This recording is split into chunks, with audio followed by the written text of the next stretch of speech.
This brewing kit turned up the other day and I'm excited. It may not look like much, but it's going to come in real handy in the home brewery.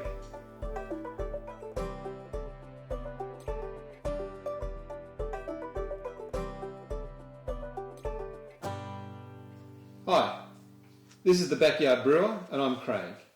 This is a channel for beginner brewers and the more experienced alike.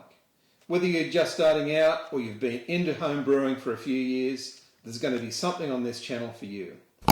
We've got a 101 brewing series. We're going to cover some more advanced topics. We'll have interviews and the occasional beer tasting as well. So what are we covering today? Well, this BrewDemon 1 gallon, 1 gallon's about 3.7 litres, we round up to 4. 1 gallon beer making kit. Now 1 gallon isn't a lot, is it? Most of my fermenters are around the 25 to 30 litre mark. That's, hang on, mental math, 7 to 8 gallons, roughly. If not, I'll stick it up the top somewhere. But before we get into this, a couple of days ago, we released a video on pale ales. One of the pale ales we did not try is this. The stubby cooler, by the way, is the Texas Longhorn Australia stubby cooler. Texas Longhorns is something we're hoping to get into over the next few years. Their meat is really good for you, and they're supposedly really easy to manage. So that's the 5 to 10 year plan, is to start breeding Texas Longhorns. The beer, on the other hand, some of you will recognise, is the Little Creatures Pale Ale. Now this is the Little Creatures Sydney, I haven't got my glasses on so it may take a second, Sydney World Pride 2003 and the Sydney Mardi Gras edition.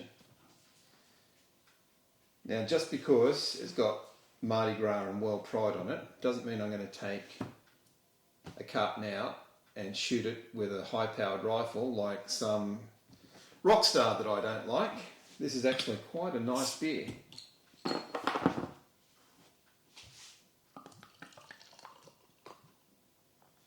So we look at it. It is a little darker than I'd expect a pale ale. It's quite nice though, not too dark. I soaked the glasses the other day in PBW, which is why I'm getting better head retention. So we may not have to go out and buy new glasses after all. Now, there are still a few bubbles sticking to the side of the glass, which tells me it may need another soak. But all in all, it's not too hoppy on the nose. It's quite fruity actually. Almost floral as well. It's quite pleasant to smell. Now I have had a few of these, so I do know what it tastes like. I have had a few over the week.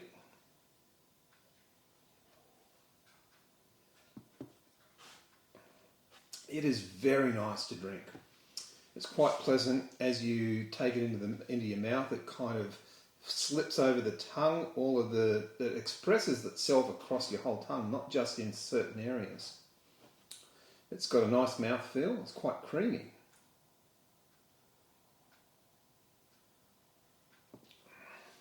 There's a little bit of bitterness in there to start with, but then it builds a little bit.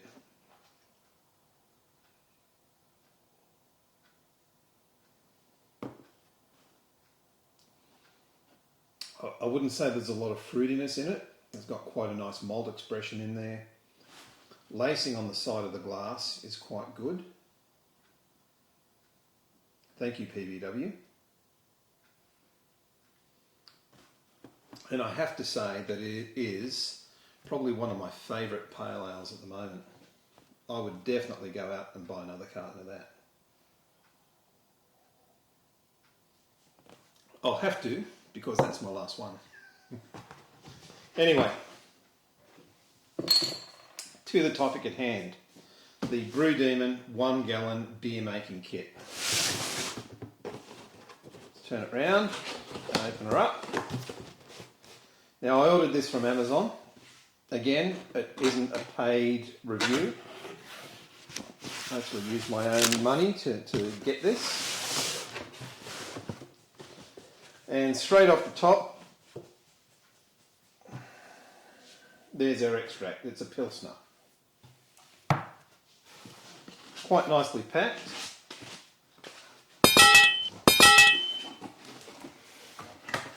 Now, a lot of people would say, why would you buy a 1 gallon kit? Like I said, most of my fermenters are 7-8 gallons, which means I've got to make a 7 or 8 gallon batch. Now, if I want to start out experimenting with a new brew, then I have to make a 7 or 8 gallon batch. And if it's not what I want, if doesn't turn out how I wanted it to, then there's 7 or 8 gallons of beer that I may not want to drink.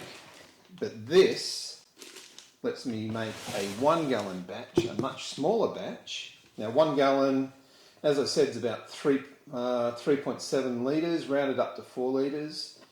I can put this into one of my 5 gallon kegs. Wait a minute. And here is said 1 gallon keg. It's a little heavy at the moment. I've been using this one for cleaning out my kegerator. So it's got some sanitizer liquid in there. So, look at the size of them. Pretty good. So what I'm going to do is some experimental batches with this little fermenter. So what do we get in here? Well, as well as the fermenter, we've got 4 of these bottles, a lid, a tap,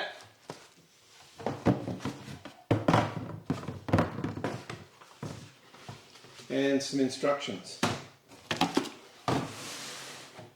So it's not as complete as the Mangrove Jacks kit that I reviewed. We're going to need to supply a bung that fits in there and an airlock.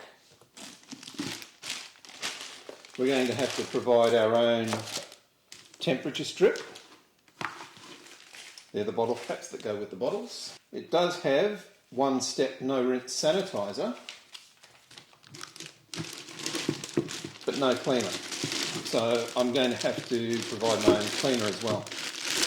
That's okay, I don't mind that, I've got plenty of cleaner. But as far as convenience, that lid snaps on quite tightly. Actually, it's supposed to go on, it's got little tabs that fit on there. It seems to fit quite nicely. And there are little divots in here, and I imagine if you wanted to, you could drill them out and put other fittings in as well. That fits quite nicely. What is a little disappointing though, it's got a temperature strip. It does have a temperature strip. And it's got a plug for the front or a tap. What is disappointing though is the lack of an airlock and the lack of a bung to go on top there. Because that's an odd size, and I don't know that I've got a bung that's going to fit that. It may mean that I've got to take a trip down to my local brew shop to get a bung that fits that, and I'll take the lid with me to make sure that I get the right size bung. Because all of my bungs are designed to fit into a 5 litre CARBOY, which is a little bit larger opening than that. It means I'm not going to be making up this beer tonight, but this one's a Pilsner. I haven't made a Pilsner in quite a while, so Pilsners are quite nice and light, so it'll be good to get a Pilsner down as well in a small batch.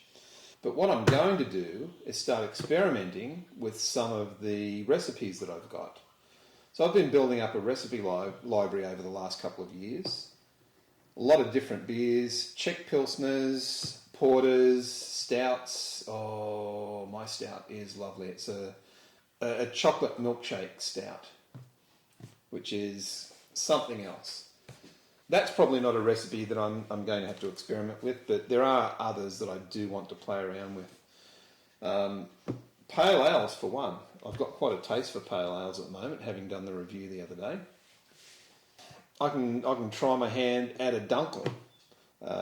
There's a wide variety of beers that I can have a go at, and I only need to make a 4-litre batch. Now, scaling batches up takes a little bit of experience. You can't just go from a 1-gallon batch to a 7-gallon batch and just linearly scale all of your ingredients. It works okay with your malts, but you need to be careful about the hops and when you add the hops and how much hops you add. Reason being is that the earlier you add the hops and the more hops you add at that stage, the more bitterness you get into your beer. So I'm going to have to play around with that. When I get the recipe right in here, I'm going to have to maybe do 1 or 2 batches at the 30-litre, in my 30-litre brew house, to make sure that I get that recipe scaled correctly. And I'll play around with that. That's fine. I don't mind doing that. Hey, we live to drink our mistakes, don't we? But that's it. That's the whole reason for my excitement, was just getting something that I can brew a small batch in.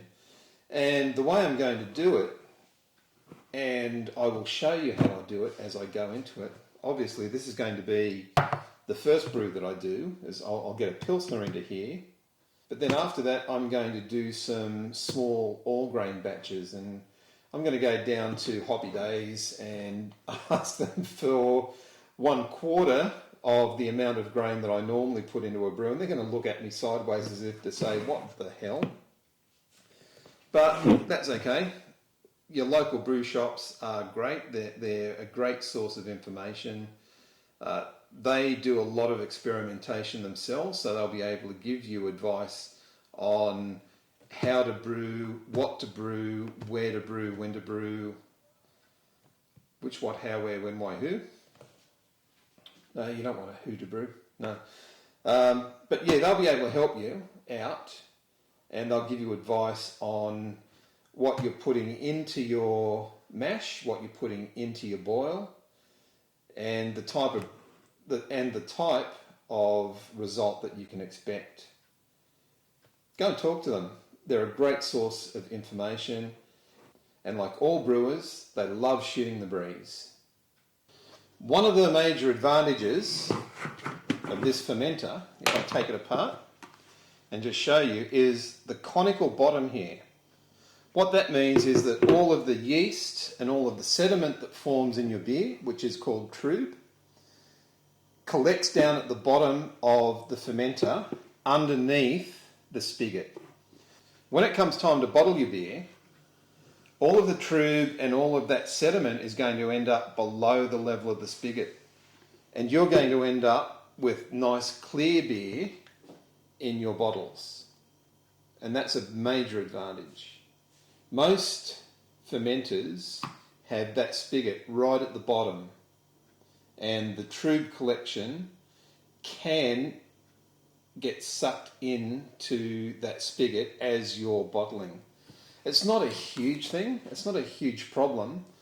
Obviously, beers like Coopers are naturally conditioned in the bottle, and what that means is Coopers, for example, when they fill their bottles, they add a little bit of yeast into the top of the bottle, and they add a little bit of sugar into the beer for that yeast to consume, so that it naturally carbonates the beer in the bottle. And that's a major advantage sometimes. But what it means is you will end up with a cloudy beer. We want a little bit of that yeast in the bottle, but we don't want all of that yeast on the bottom being sucked into the bottles. So in my opinion, that conical shaped bottom is a major advantage. Now, what do I think of the kit? Is it value for money? I'd give it, for my purposes, it meets my needs. If you're just starting out brewing and you don't want to make an 8-gallon batch, then yeah, it is good value. But as I was saying, for my purposes, being able to make small batches, small experimental batches, this is perfect. So from my perspective, yeah, it is good value.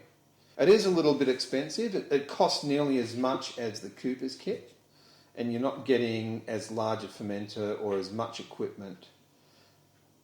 Value for money as far as, or value for the equipment that you get rather, I don't think it's quite as good as the Cooper's kit, because the Cooper's kit included the hydrometer, it included a lot more bottles. Obviously you need a lot more bottles to fill from that kit.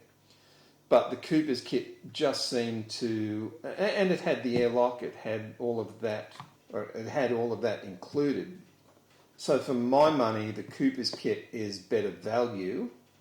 This kit, though, if you're only experimenting or if you're just starting out and you only want to make small batches, you don't drink a lot of beer, then yeah, it is good value. 4 litres for me, though, yeah, it's not something that I would buy, apart from the fact that I want to experiment and I want to make small batches to test some of these recipes out. So that's it for today. The BrewDemon 1 gallon fermenter with the kit to make up. There will be a video where I do make this up, and we'll follow along with the fermentation and the kegging and everything else that goes along with it. And as usual, as we always ask, subscribe, like and comment. If you've bought one of these or one like it, a smaller fermenter, let us know what your experience with it was. Do you like it? Do you still use it? Is it good for experimentation? I'm hoping it will be. I've never brewed in something this small before. And check us out on the socials: Facebook, Instagram, Twitter and TikTok. Stay tuned, because there's a lot more content to come. Thanks for watching.